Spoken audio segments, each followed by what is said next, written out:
It's not 5 o'clock, and they don't care. Welcome to Wine to 5. Entertainment, education, and everyday drinking for everyday people. Your hosts are Valerie Caruso and Stephanie Davis, two wine educators who don't need a clock to know when to pour that next glass.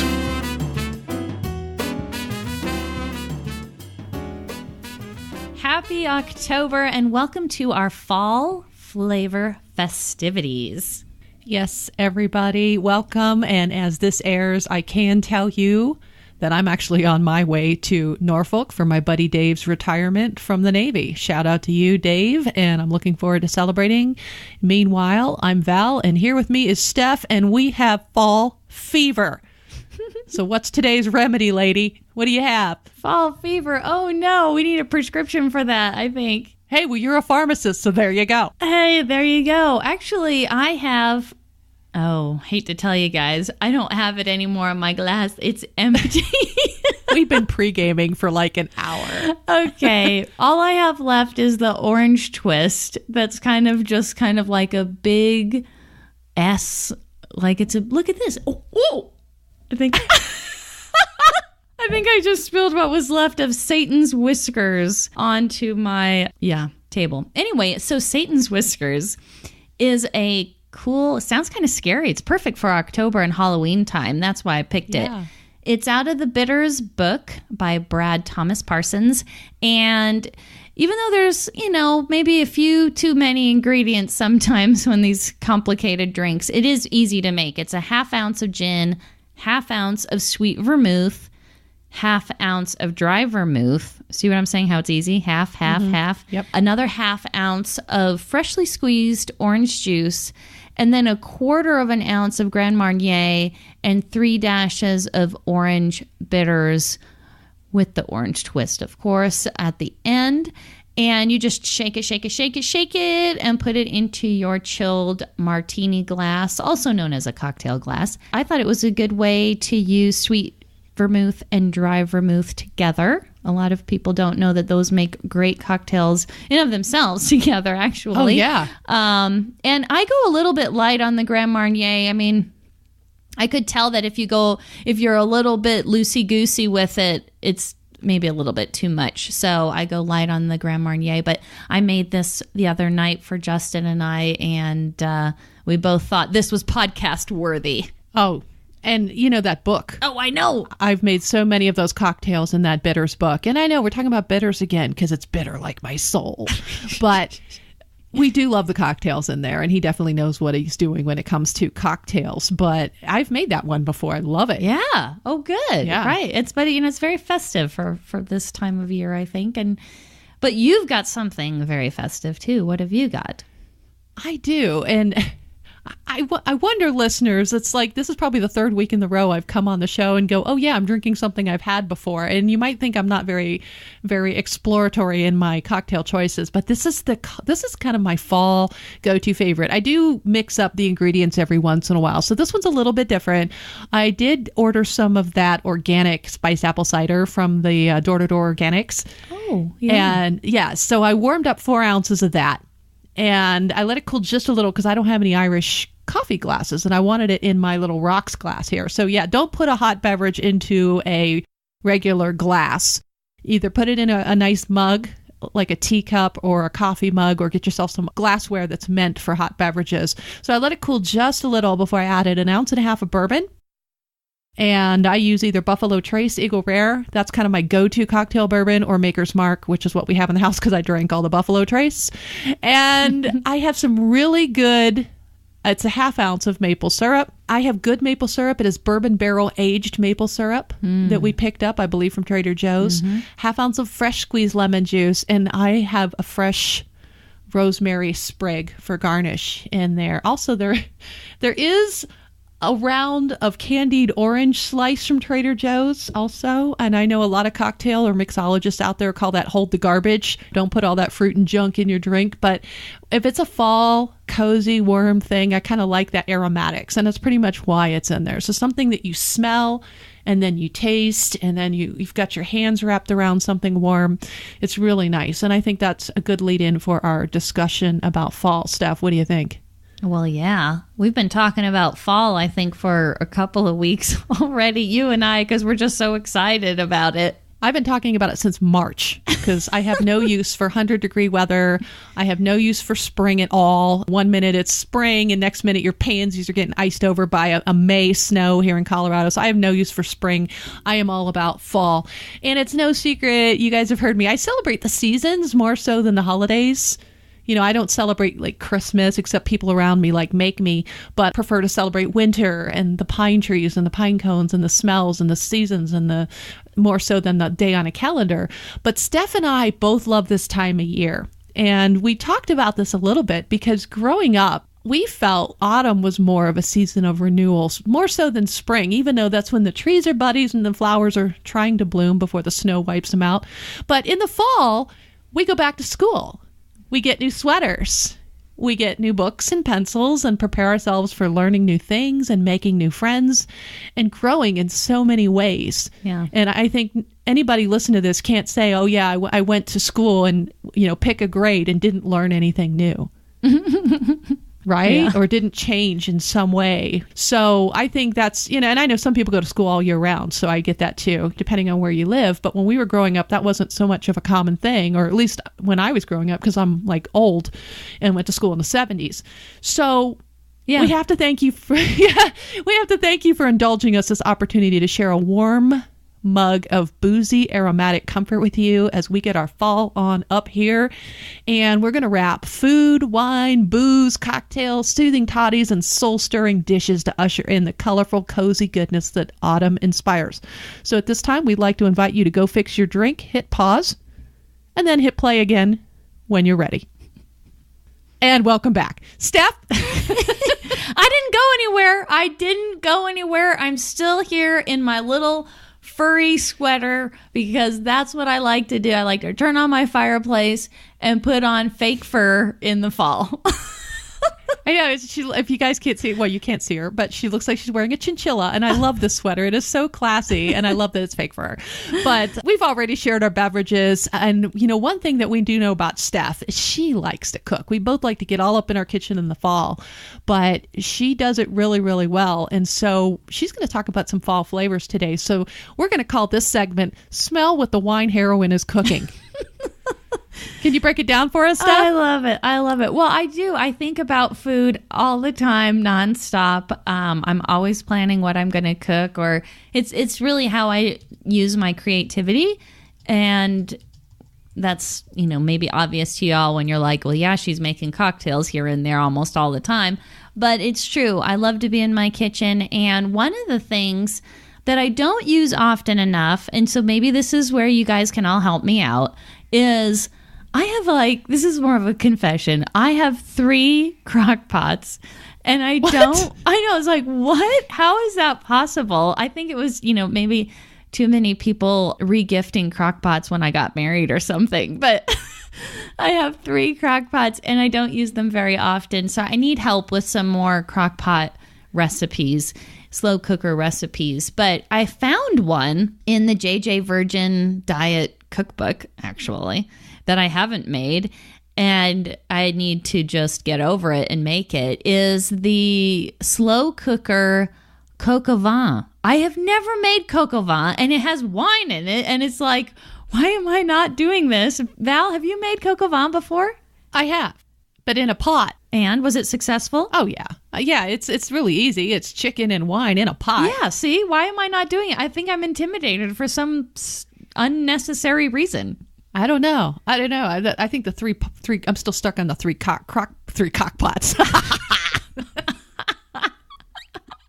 Okay, back to the coq au vin. Okay. All right. So anyways, Coq au I'm vin. going to make that. And if it's successful, I will let you guys all know. But so I'm, you know, that's on my to-do list.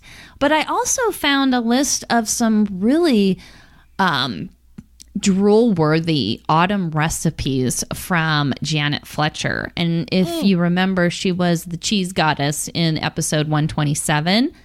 And janetfletcher.com, you can find these recipes. But listen to these. I mean, I can't even pick one in order, like to say which one I want to make first. But roasted tomato bruschetta with yogurt cheese. Val's probably all up in the yogurt thing. I just got her yogurt book. See? Yeah. It arrived already? Oh, yeah. That's cool. Okay. Spicy yellow split pea soup with tomato, cumin, and yogurt. Yogurt again. Cavatappi with Brussels sprouts, sausage, and tomato. Anything pasta is me, you know. And then braised red cabbage with pancetta and balsamic vinegar. Here's the thing, you guys. I have a head of cabbage in my refrigerator right now, and I need a recipe for cabbage rolls. I've never made cabbage rolls either. See? That can go in the slow cooker too. Yeah. And then lastly, this is so perfect for Wine 25, wine poached pears with ricotta cream. Girl. Sounds so good. I mean, you could just hit all of those, you know, and be like, I have done my creativity in the kitchen for the season. 5 new recipes to try, thanks to Janet. So do you have anything on your to-do list that you're like, I need to make this? I've never done this before. Oh, you asking me? That's you. That's all you. Oh, I thought you were asking a listener. That's you on the other side of the Skype world. What have I... You know, I've never made boeuf bourguignon. I haven't either. Ever since watching the movie Julie and Julia, Yeah. I've never made it. And so it's kind of one of those things. I love long, slow cooked meals, but every time I think of getting out the big pot, the big heavy pot, and putting it on the stove, I'm going with some kind of ragu. You know, some Italian ragu. And because I went to a cooking school in Tuscany, I took some Tuscan cuisine classes. They weren't the professional level, but I needed a class between, like, I had 2 wine classes with 3 hours to spare in between the classes, and I was always hungry. The restaurants weren't open that time of day. Right. And I'm like, okay, so I can go back to my apartment and eat, but then I'll probably take a nap and miss my evening class. So instead I took a Tuscan cuisine class, and we made real ragu, like with the chicken livers and everything.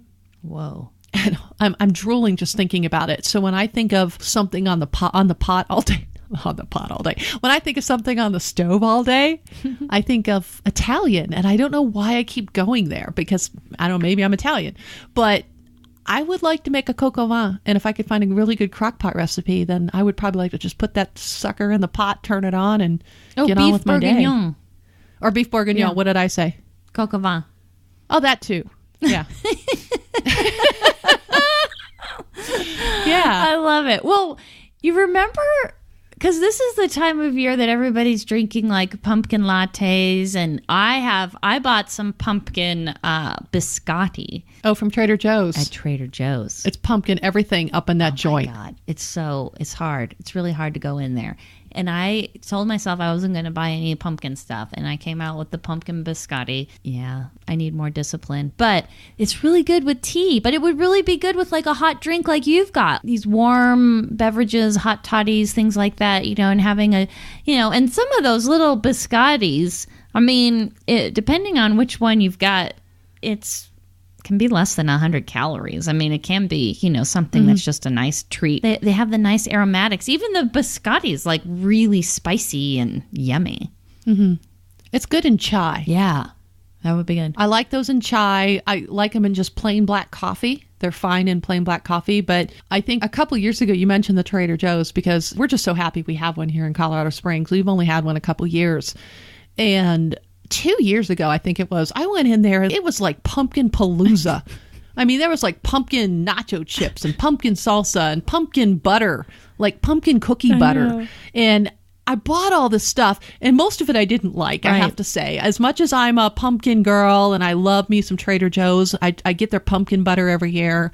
I've got their apple cider jam this year, so I'm kind of playing with a cocktail recipe with apple cider jam and bourbon. Cool. Of course, bourbon. Yeah.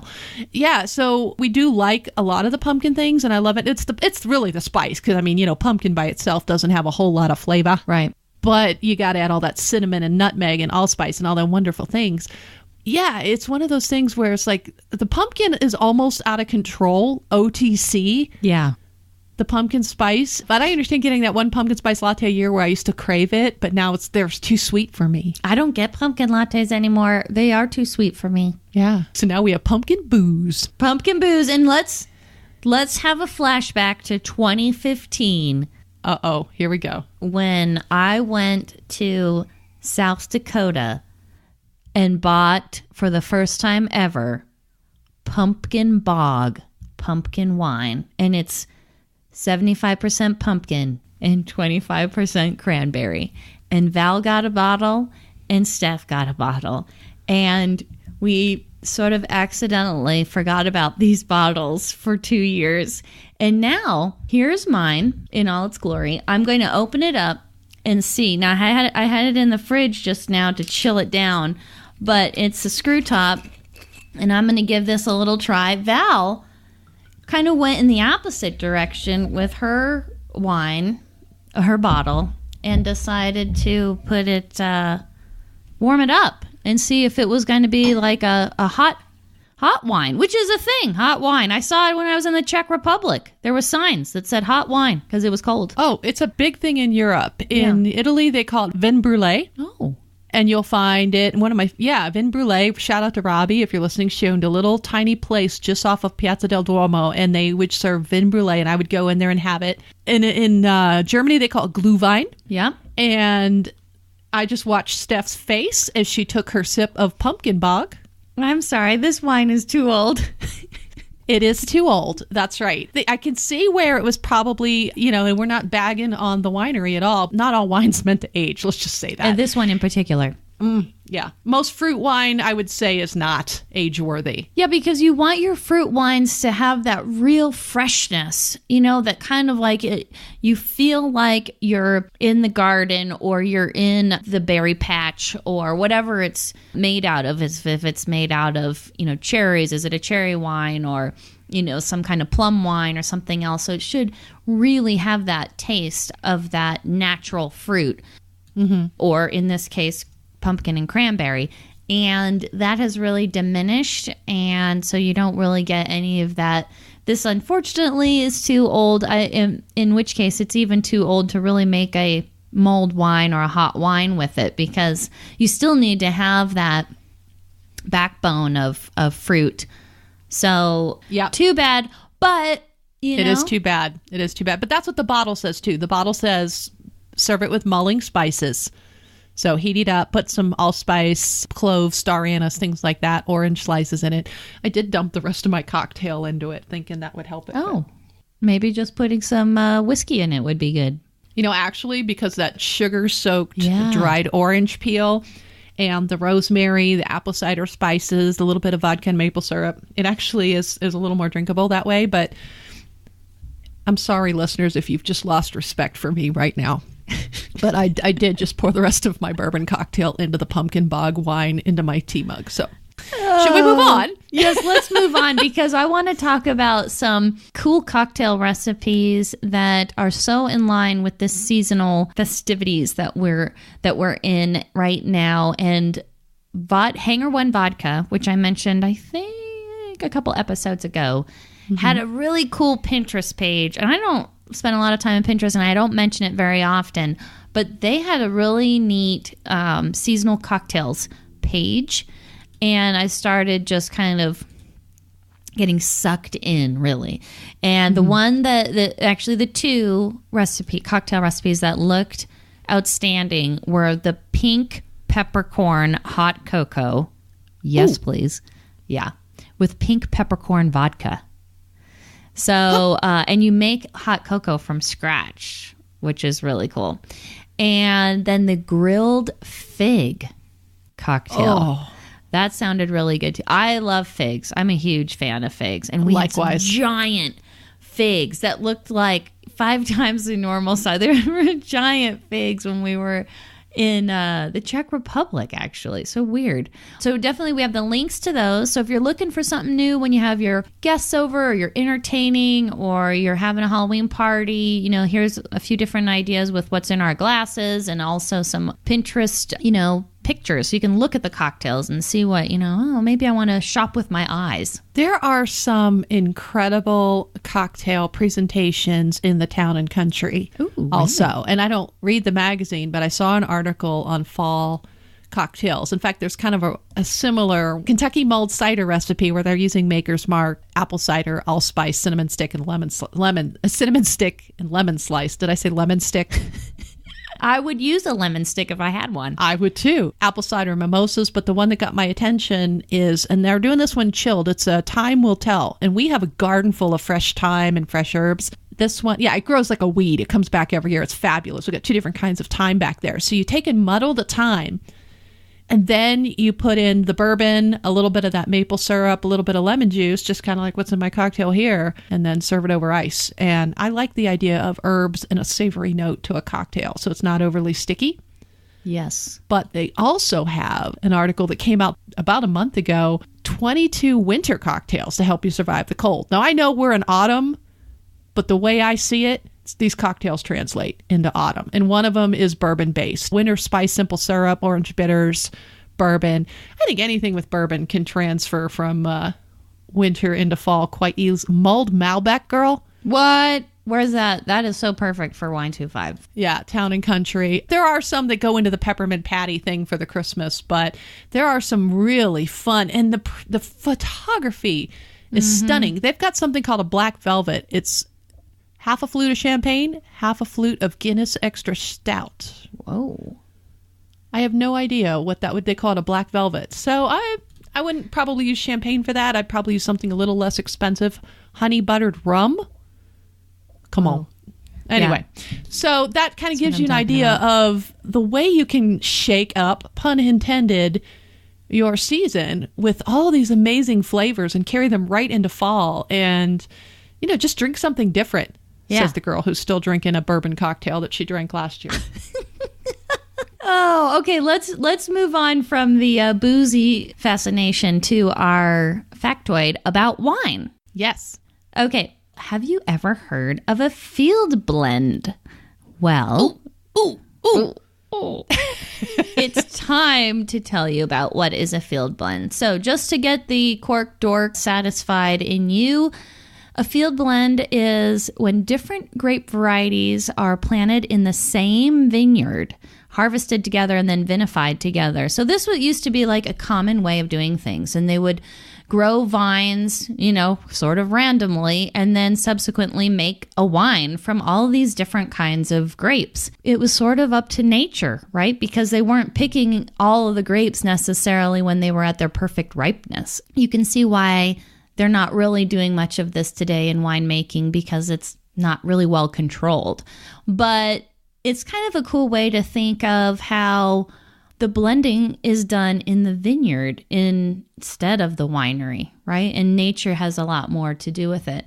But you will also occasionally come across the word co-fermentation, and we may have mentioned it before.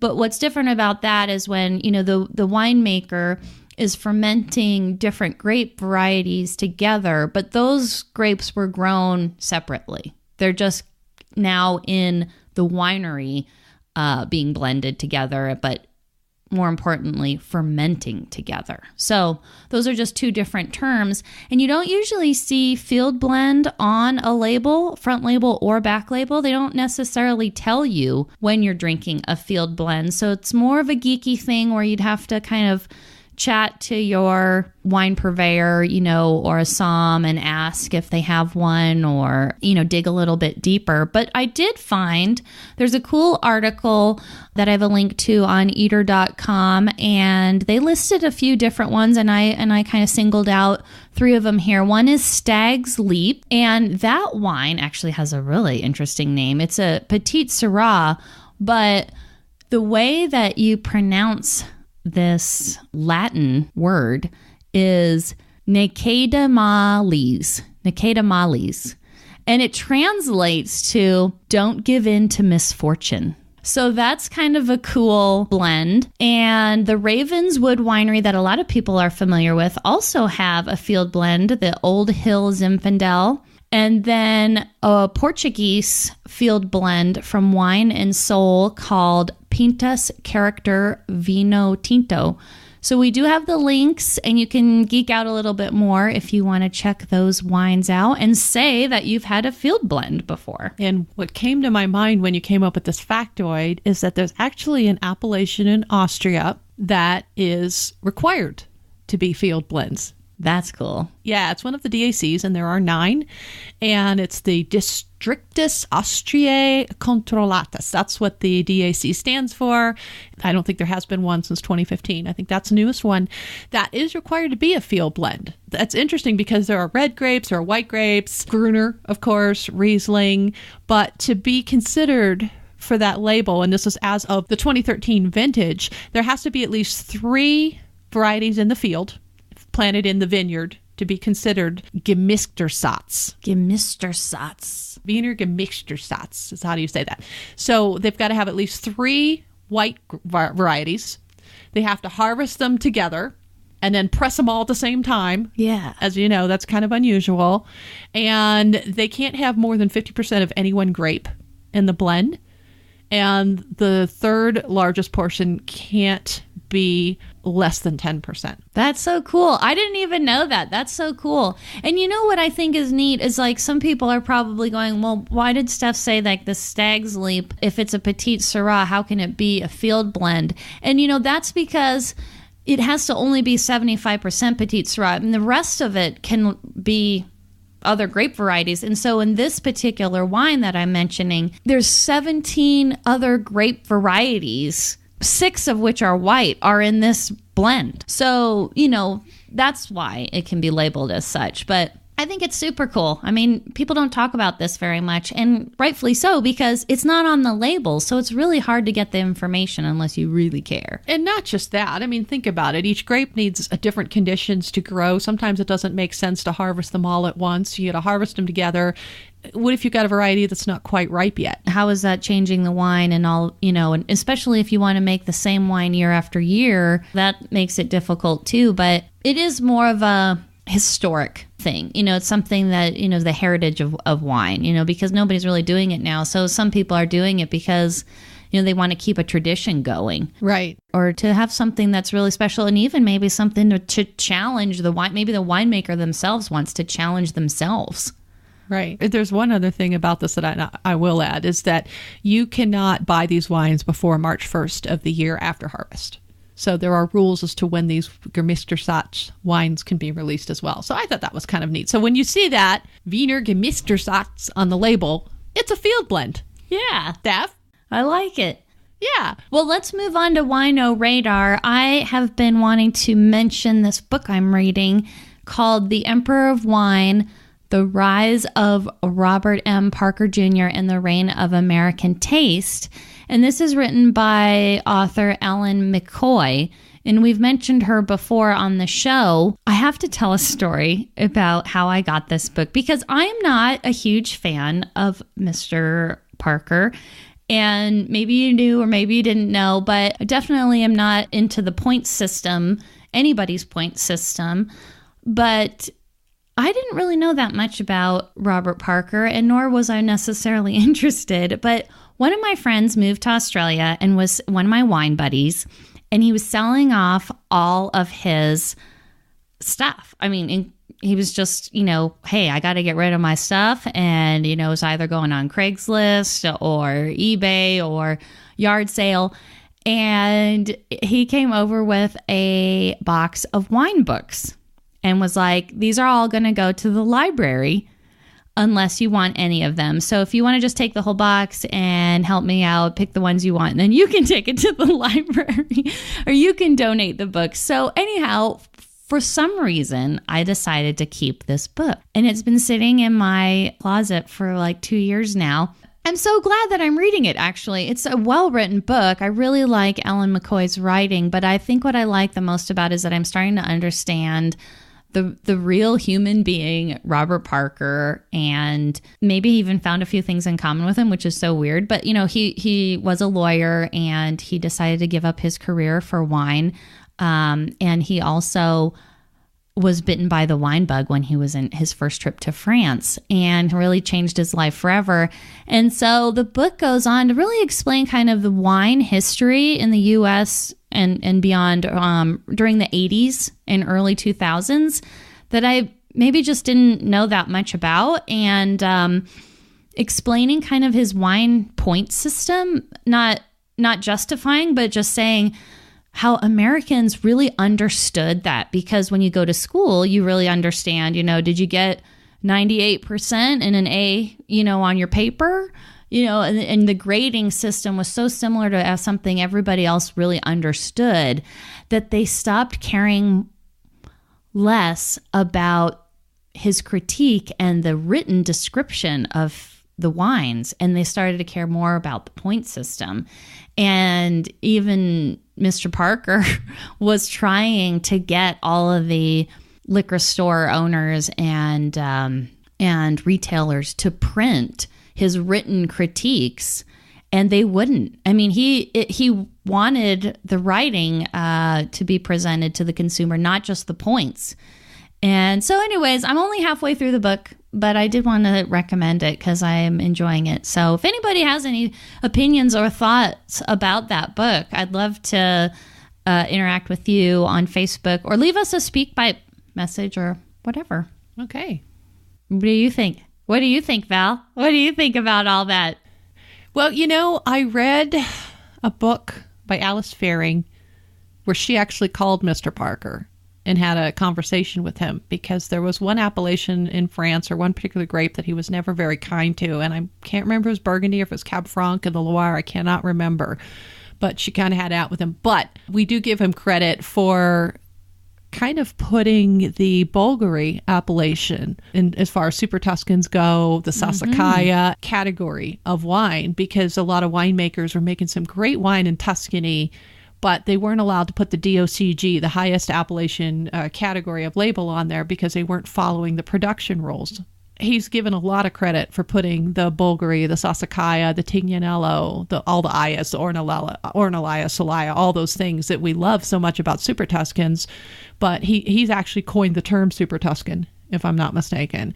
So he's given a lot of credit for that. But you also know I'm not a fan of the points. So the first time somebody poured me 100-pointer, I didn't know that it was until the next day, but it knocked my socks off.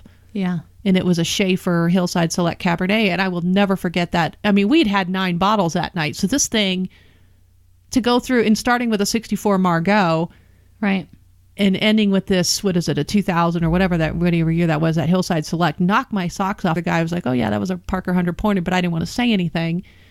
And I was like, so usually I used to go by points because my palate used to be very similar to that. I like that punch in the mouth again and again and again with, layers of flavor and complexity. But I think as I get older, when I see emails come in my box that start with a 96-pointer, I just delete them. I don't want to know what the points are. I don't drink by points. I'm not a score whore. I don't care. That's just me. But I also understand that that's how you sell wine to people. Right. And that's the thing. I mean, that's where I think I'm enjoying the book, despite the fact that I don't follow his recommendations, and I don't follow the Wine Spectator's recommendations either as far as points go. I mean, I don't shop for points. Not to say that some of those wines I also really like. Mm-hmm. Or I think this is really yummy. I mean, or this is an excellent wine or an excellent example of this style or something. I just don't need to worry about the points. But it's kind of cool to read about some of these people of more recent history. Because I think sometimes when you're studying wine in a serious way as a student, you do spend a lot of time talking about how wine developed in a certain country and in a region, and some of the significant dates, in the 1700s or 1800s or something like that. And so it's kind of nice to get more familiar with some recent history, and what was happening at that time, 1981, that's kind of what was happening in these times that made a difference, and some of these things that make people as impactful as they are is just timing. That's correct. In 1981, I was drinking Boone's Farm in 9th grade, but I mean, really. But on the other hand of it, if John were here, he would say, well, you and Steph aren't average consumers. Right. We can walk into a wine store and we can say, oh my gosh, there's a Banyuls or there's a Chateauneuf de Pape. We know right off the bat what's in there for the most part. Most people, they'll say, oh, look at this. This is a French wine. I think it's supposed to be good, but it's 100 points. Let's get it. So if it's a way to get somebody to discover something new, props. I mean, so when it Right. comes to retail, I'd love to get a retailer's opinion. And in fact, I'm going to have Dirk on here sometime, and maybe we can have Adam on here and have them talk about the impact of point systems on sales and how it influences sales. Yeah, totally. You know, And there's certain buzzwords or certain points or, things that, draw your attention and give you more confidence in your purchase. So, that's what it's all about. But enough about all of that, Val. Talk about what's on your wino radar. So have you ever had salmiak? Well, I'm not familiar with the word. Salmiak. And there's another spelling for the Finnish, I believe, or the Norwegian. But this is the Swedish word for a salty licorice. Yes. And it's something that my honey grew up with. He lived in the Netherlands as a child, and salty black licorice was something that he's introduced me to that I had never had. Well, it's an acquired taste, too, because a lot of Americans aren't familiar with it looks like candy, but it tastes salty. It's salty, and some of it is super salty. And it's crazy because there's some of it we love, and we go to a little Dutch bakery here and they have Dutch candy or whatever. Well, his childhood friend Christina lives in Sweden, and they sent us a ridiculously ginormous package of a whole bunch of different salty licorice candies. And we were all standing around Saturday night when my friends are over. I'm like, oh yeah, come on over. Here's some weird food. Let's make our friends eat this. And some of it they like, some of it they didn't. Some of it's saltier than others. Some of it's made by Haribo, the gummy bear people. Some of it's made by other producers as well. But I'll attach an article about it because it really is an acquired taste, but it's definitely something I like. And I find that sometimes if I just want to curb my appetite, I just eat a piece of salty licorice, and next thing you know, I'm not hungry anymore. It's really weird. I think there is some truth to that because we did have some when we were in Norway and Sweden. I didn't know it was called that. And I like it, but I can't eat very much of it. It's almost just, like it's maybe in a way really satisfying that you just kind of have that one or two bites, and then you're like, I don't know, it's because there's so much going on it's so salty, and you're just like, I'm good. It is, but we always have it. We can go to Cost Plus World Market, and you can see they've got the Salzenkatzen, and then they've got the fish that are shaped, they're little fish. They look like they have sugar on them, but it's really salt. And we like those. Salzenhering, I think is what they call them.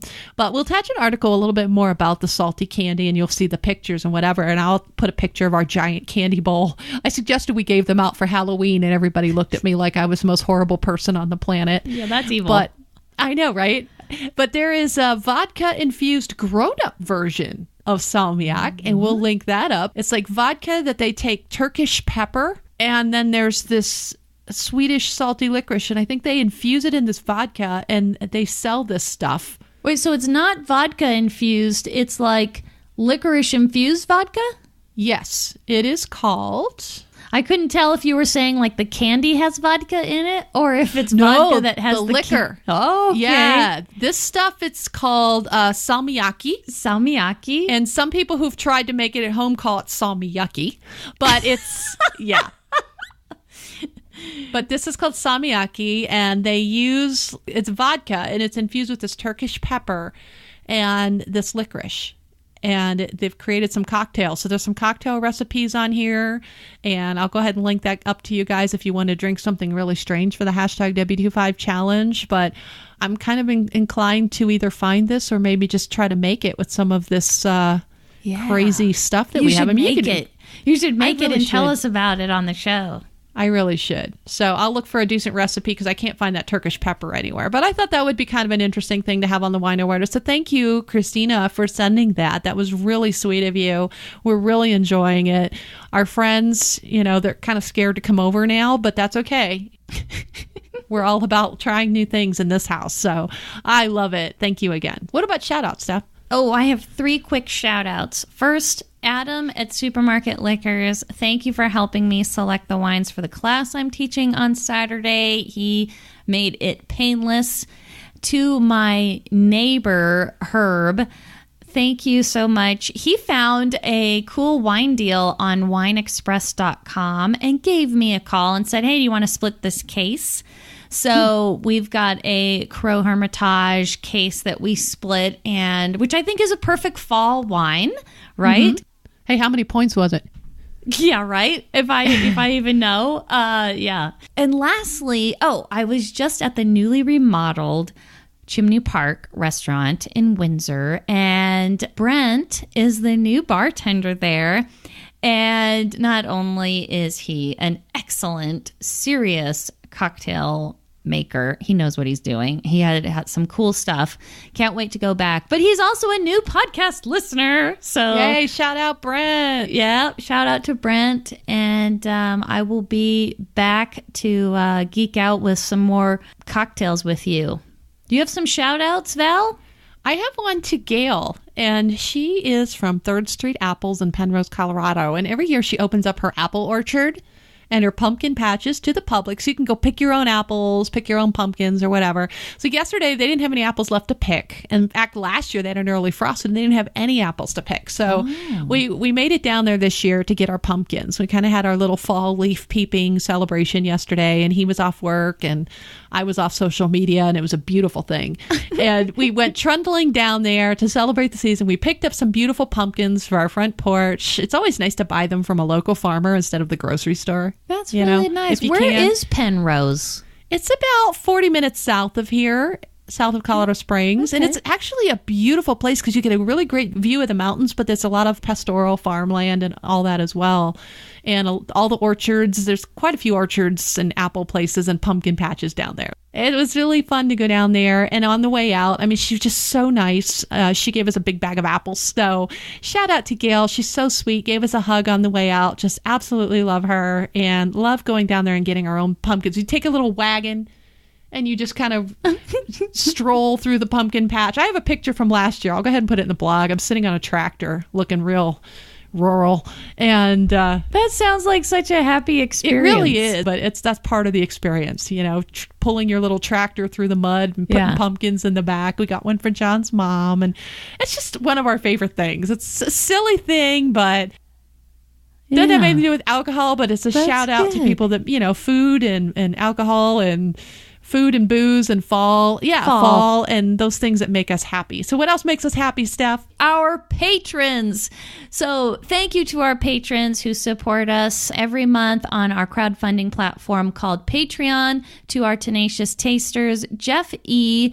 from the award-winning We Like Drinking podcast, who just won podcast award. Congratulations. And to Lynn from Savor the Harvest, Sebastian of Sassy Italy Tours, Jen in Maryland, and David and Lisa in Illinois. And to our It's Not 5 o'clock and We Don't Care listeners, Meg in South Dakota, Clay in Arizona. In California, we have John, Andrew, and Aswani, Chantel, who's in Ontario, Canada, Mary Lou in Pennsylvania, Kathy in Georgia. In Colorado, our patrons, Chris and Janet, and Diane.